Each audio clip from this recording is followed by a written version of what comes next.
Оризопроизводителот Борче Ангелов од село Спанчево во општина Чешиново Блешево се уште не ја завршил жетвата на оризот.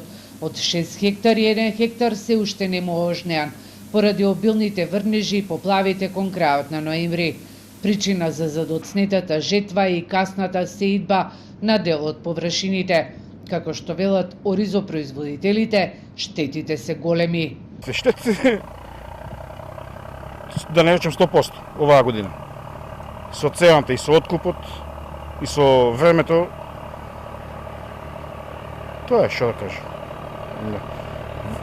Најголем проблем е со државата, што не ни обезбедија никакви услови, ништо.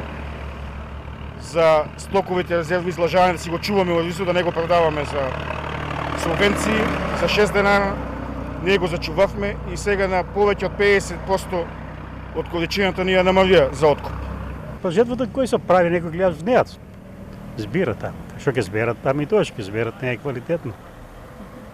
Нема, тоа е, природата се прави. Оризовата арпа во моментов се откупува од 18 до 22 денари за килограм, велат оризопроизводителите. Според нив, оваа цена не ги покрива ниту основните трошоци за производство. Тие бараат средба со ресорниот министер за да се направи калкулација за нова производна цена на оризовата арпа. Значи, новата производна цена на 500 кг испаѓа 29 до 30 дена производна цена.